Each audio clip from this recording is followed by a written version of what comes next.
Good morning student. आज हम अपना भारतेंदु हरिश्चंद्र जी द्वारा लिखित प्रेम माधुरी जो उनकी कविता है वो पढ़ेंगे।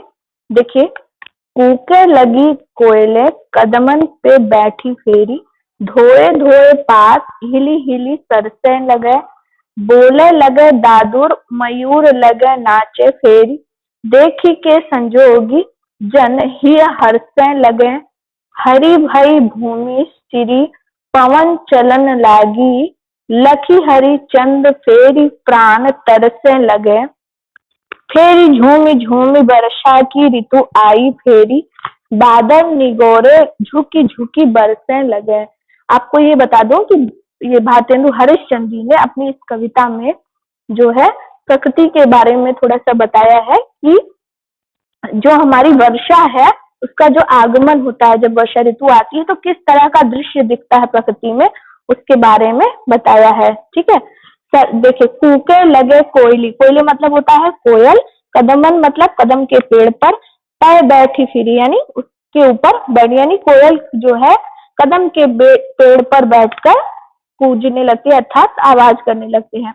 धोए धोए पात हिली हिली सरसने लगे, जो बारिश की वजह से जो पत्ते हैं वो धुल जाते हैं और धुलने के बाद सरसने लगे मतलब सरस परिधि यानी अच्छे लगने लगते हैं, यानी हिलते हुए वे अच्छे लगने लगते हैं।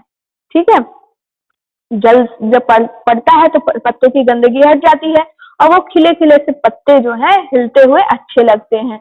बोले लगे दादुर मयूर लगे नाच फेरी, बोले लगे दादुर नाच लगे फेरी, यानी दादुर माने होता है मेंढक। तो क्या होता है, बारिश जब होती है तो क्या दादुर यानी मेंढक बोलने लगते हैं और मोर नाचने लगते हैं। देखी के संजोगी जन ही हर्षे लगे, और ये सारा दृश्य देख करके लोगों क्या होता है, लोगों का मन हर्ष जाता है अर्थात वे प्रसन्न हो जाते हैं। हरी भरी भूमि सिरी पवन चलन लगे, चारों तरफ हरियाली फैल जाने से धरती हरी भरी हो जाती है और ठंडी शीतल पवन चलने लगती है। बादल लखी हरिचंद फेरी प्राण तरसे लगे। अब यहाँ पर वो बता रहे हैं कि इसे देख करके वियोगी व्यक्ति के मन में अपने प्रिय को तरसने, मतलब जो जिसका प्रिय कहीं बाहर हो वह व्यक्ति ये सारे दृश्य देख करके उसके प्राण तरसने लगते हैं अर्थात वह उन्हें याद करने लगता है। ठीक है, फेरी झूमी झूमी वर्षा की ऋतु आई, फिर से वर्षा की ऋतु झूम करके आई है। ठीक है, बादल निगोरे झुकी झुकी बरसे, और जो बादल निगोरे हैं वे क्या कर रहे हैं, वे भी झुक करके बरसने लगे हैं, कहने का मतलब वे अत्यंत वर्षा कर रहे हैं। तो इस तरह से पूरे इस पैराग्राफ में वर्षा ऋतु का आगमन कैसे होता है और आगमन के बाद क्या होता है वो सारी चीजें बताई गई हैं। आगे देखिए,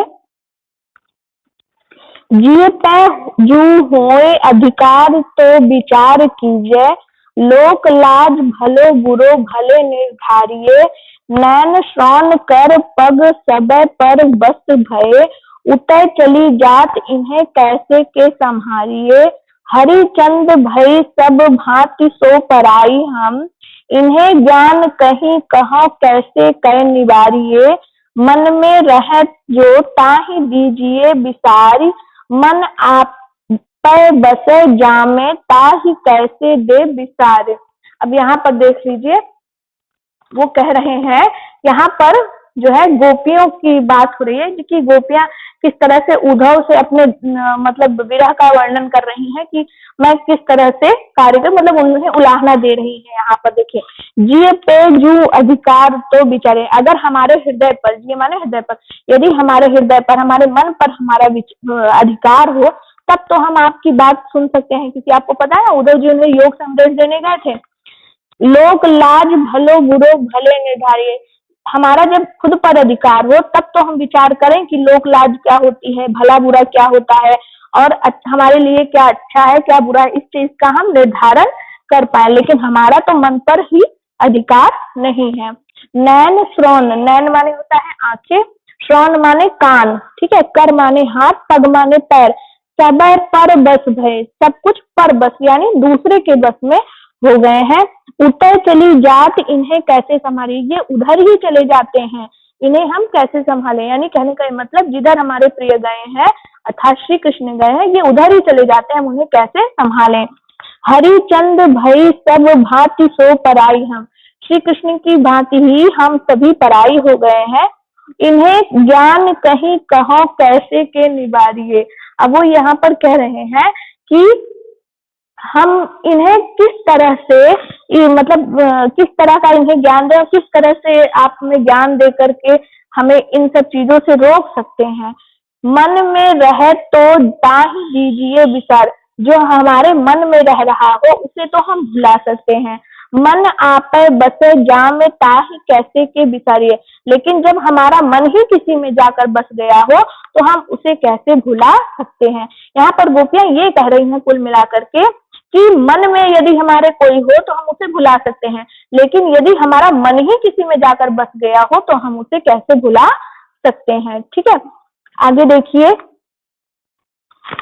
यह संग में लागिए डोले सदा, बिन देखे न धीरज आनती है। छिनहु जो वियोग परे हरिचंद, तो चाल प्रलय की सुठानती है। बरुनी में थिरे न झपे उझपे, पल में न समाइबो जानती है। प्रिय प्यारे तिहारे निहारे बिना, अखियां दुखियां नहीं मानती है। यह संग में लागिए डोले, यानी यह हमेशा उनके साथ में रहना चाहती है और सदा उनका सानिध्य पाना चाहती हैं। बिन देखे ना धीरज जाना चाहिए, हमारी आंखें हैं यह बिना यानी श्री कृष्ण को देखे उन्हें धैर्य नहीं आता है। छीनहु जो वियोग परे हरिचंद, अगर हरिश्चंद्र के माध्यम से गोपियां कह रही हैं कि यदि आप उनके दर्शनों से इन्हें छीनते हैं, उन्हें वियोग करते हैं, यानी उनके बीच में किसी तरह की बाधा डालते हैं, तो चाल प्रलय की सुठानती, तो ये जो आंखें हैं हमारी प्रलय की ठान लेती हैं। कहने का मतलब कि इससे इतनी अश्रुओं की धारा बहने लगती है कि प्रलय आ जाए। बरुनी में थिरे न झपे उझपे, ये क्या है, ये हमारी मतलब हमारी जो आंखें हमारी पलकों में न ये हमारी पलकों में ना ये टिक रही हैं और ना ही ये झपक रही हैं। पल में न समझाई वो जानते, और इसे कितना भी समझाओ ये मानती नहीं है। प्रिय प्यारे तिहारे निहारे व्याहे, प्रिय तुम्हें निहारे बिना, यानी तुमको देखे बिना अखियां दुखियां नहीं मानती हैं, ये दुखियारी आंखें नहीं मानती हैं। यहाँ पर यही बात कही गई है कि गोपियां श्री कृष्ण के विरह से पीड़ित होकर अपने नेत्रों की व्यथा जो है उद्धव जी को समझाते हैं कि हे उद्धव, हमारे नेत्र कृष्ण के वियोग में उन्हीं की खोज में इधर उधर लगे रहते हैं। ठीक है, और उन्हें देखे बिना ये धैर्य धारण नहीं करते। यदि क्षण भर के लिए भी इन्हें कृष्ण के वियोग की बात मालूम पड़ती है तो ये प्रलय करने की ठान लेती हैं, अर्थात जो है हमारी आंखों से आंसू बहने लगते हैं। ये क्षण भर के लिए भी बरौनियों के बीच में स्थित, ये लिखा ना बरुनी में थे, ये क्षण भर भी बरौनियों के बीच में स्थित नहीं रहना चाहती हैं, और ये तो कभी झपकती भी नहीं है, झपकती भी है तो तुरंत खुल जाती हैं, है ना। पलकों में समाना तो इन्हें जैसे आता ही नहीं है।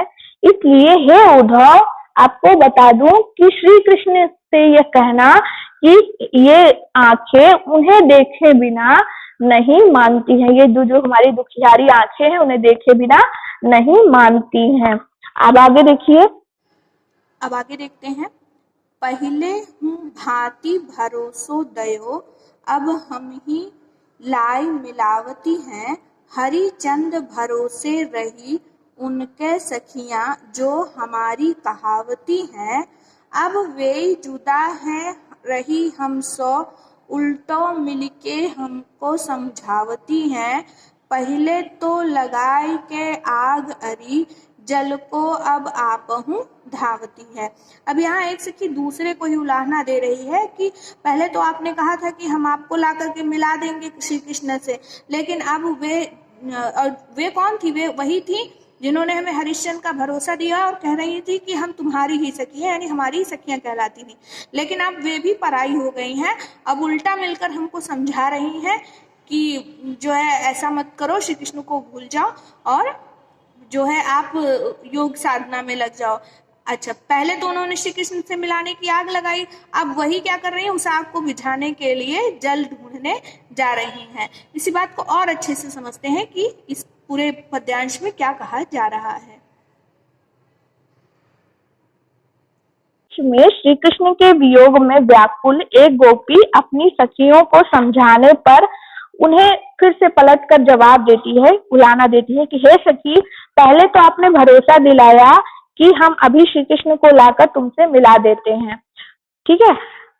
जो मेरी अपनी सखियां कहलाती हैं, मैं उन पर विश्वास कर बैठी, भरोसो रही उनके सखी, यानी एक सखी दूसरे पर विश्वास कर बैठी। अब वही मुझसे अलग हो गई है। श्री कृष्ण को मिलाने की उपेक्षा वह अब इकट्ठी होकर उल्टा मुझे समझाती हैं। अरे सखी, पहले तो मेरे हृदय में तुमने प्रेम की आग लगा दी कि श्री कृष्ण आएंगे, और अब स्वयं उसको बुझाने के लिए जल लेने दौड़ी जा रही हो। तो इस तरह से यहाँ देखिए कि आपको दिख रहा होगा अनुप्रास अलंकार है यहाँ पर, सवैया, ये पूरा सवैया है, दोहा नहीं है, और यहाँ पर विप्लव श्रृंगार रस का प्रयोग हुआ है। अब हम आगे देख लेते हैं। ऊधो जू सुधो गहो वह मार्ग, ज्ञान की तेरे जहाँ गुदरी है, को नहीं सीख मानी है यहाँ, इक श्याम की प्रीति प्रतीति खरी है, ये ब्रजबाला सब एक सी, हरिचंद जू मंडली ही बिगड़ी है, एक जो हो तो ज्ञान सिखाइए, कूप ही में यहाँ भांग पड़ी है। यहाँ पर देख लीजिए, सुधो माने होता है रास्ता, गहो माने होता है पकड़ो। सुधो माने रास्ता, गहो माने पकड़ो, और गुदरी माने होता है गुदड़ी, यानी गठरी जिसे बोलते हैं, ठीक है। सीख मानी है मतलब होता है शिक्षा मानेंगी, प्रीति माने प्रेम होता है, प्रतीति मतलब विश्वास होता है, खरी मतलब पक्की होता है, और बिगड़ी है मतलब बिगड़ी हुई, कूप मतलब कुएं। अब यहाँ पर देखिए किस तरह से बता रही हैं उद्धव को गोपियां जी, कि गोपियां कहती हैं उद्धव से कि हे उद्धव, तुम उस मार्ग पर सीधे चले जाओ जहाँ पर ज्ञान की गुदड़ी है, अर्थात जहाँ पर ज्ञान की गठरी है। यहाँ को नहीं सीख मानी है, यहाँ पर तुम्हारी सिखाई हुई बातें कोई नहीं मानेगा। इक श्याम की प्रीति प्रतीति खरी है, क्यों? क्योंकि यहाँ पर सभी गोपियां श्री कृष्ण के प्रेम में विश्वास रखती हैं, उन्हें उनके अलावा कुछ और नहीं सूझता है। ये ब्रजबाला सब एक सी, ये जितनी भी ब्रजबालाएं हैं अलग अलग नहीं है, सारी की सारी एक जैसी हैं, यानी एक श्री कृष्ण से प्रेम करती हैं, ठीक है। हरिश्चंद्र जो मंडली ही बिगड़ी है, यहाँ पर कह रहे हैं कि ऐसा नहीं कोई एक बिगड़ा है, यहाँ पर पूरी की पूरी जो मंडली है वही बिगड़ी हुई है।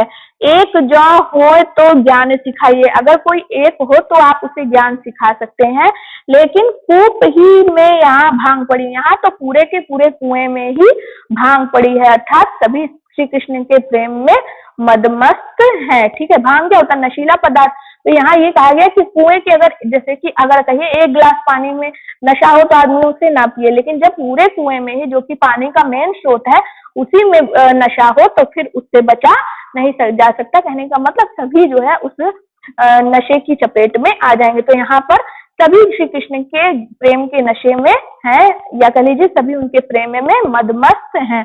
आगे देखिए, सखी आयो बसंत ऋतून को कंत, चहु दिसी फूली रही सरसों, बर शीतल मंद सुगंध समीर सतावन, हार भयो गरसो, अब सुंदर सांवरो नंद किशोर कहे, हरिचंद गयो घर सो, परसों को बिताए दियो बरसो, तरसो अब पाए पिया परसो।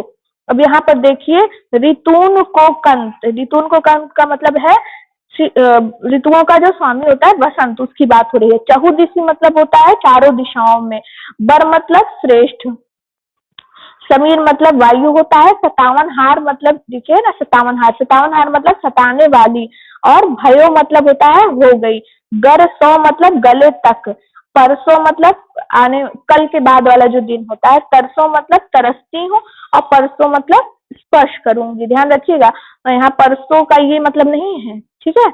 ये 2 बार परसों आया है लेकिन इसका अर्थ अलग अलग है। एक बार परसों का मतलब तो है कि जो आने कल के बाद जो आने वाला समय है उस दिन की बात हो रही है, लेकिन इस परसों का यहाँ पर क्या मतलब है, यहाँ पर इस परसों का मतलब हो जाएगा स्पर्श करना, ठीक है।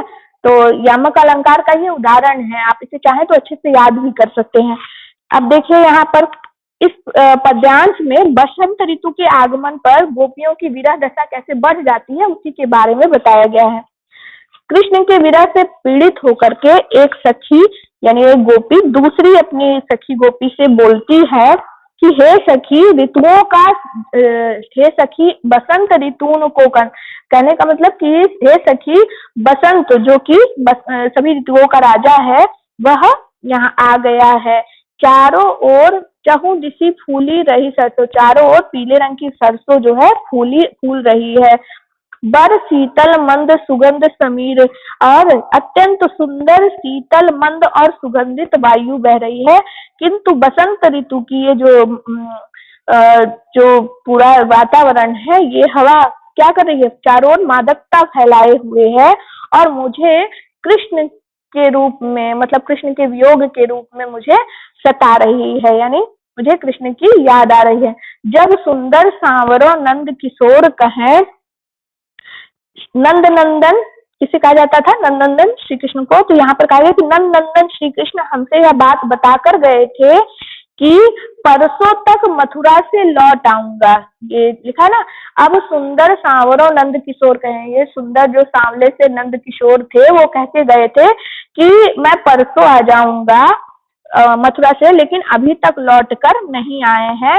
मैं तो प्रियतम के चरणों में जो है ध्यान लगाए हूँ, उनका स्पर्श करने के लिए तरस रही हूँ, पता नहीं वो कब तक आएंगे। लिखा ना, परसों को बिताए दिए वर्ष, यानी परसों आने के लिए कह गए थे लेकिन उसके लिए कई वर्ष उन्होंने बिता दिए। अब उनके दर्शनों को पाने के लिए, उनके चरणों को स्पर्श करने के लिए मैं आज तक तरस रही हूँ। अब आगे देख लीजिए, इन दुखियान को न चैन सपने हूँ मिलेओ, तासो सदा व्याकुल विकल अलुकुलाएंगी। प्यारे हरिश्चंद्र जू की बीती जानी औंधी प्राण, चाहत चले पै ये तो संग न समाएंगी। देखो एक बारहु न नैन भरी तो ही याते, जौन जौन लोक जय है तहाँ पछताएंगी। बिना प्राण प्यारे भय दरस तुम्हारे हाय, मरहूं पे आंखें ये खुली ही रह जाएंगी। आपने देखा होगा जब मृत्यु होती है तो क्या होता है, आपकी सारी जो शरीर की गतिविधियां वो बंद हो जाती हैं, लेकिन आंखें क्या होती हैं, लगभग खुली ही रहती हैं।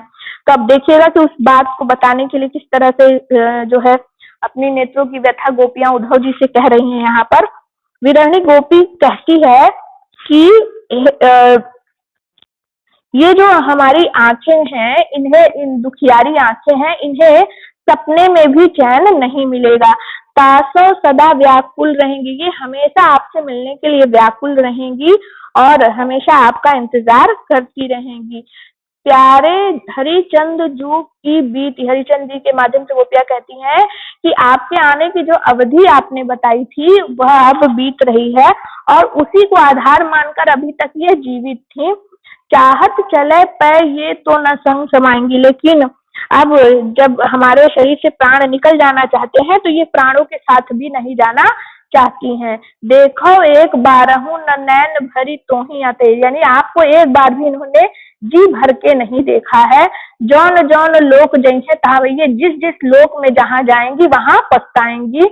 बिना प्राण प्यारे भय दरस तुम्हारे हाय, हे प्राण प्रिय आपके दर्शनों के बिना मरहु पे यह आंखें, मरहु पे आंखें ये खुली रहे, यानी मरने पर भी आंखें खुली रह जाएंगी। यहाँ पर आंखों की व्यथा बताई गई है कि जब तक आपके दर्शन नहीं होंगे तब तक भी मृत्यु, मतलब जब तक मृत्यु नहीं हुई है तब तक भी ये आंखें हमेशा आपके लिए खुली रहेंगी और मरने के बाद भी ये आंखें हमेशा खुली रहेंगी, शायद इन्हें आपके दर्शन हो जाए। तो इस तरह से प्रेम माधुरी में आपने देखा कि जो है किस तरह से गोपियों की व्यथा का वर्णन एक एक पैराग्राफ में अच्छे से किया गया है।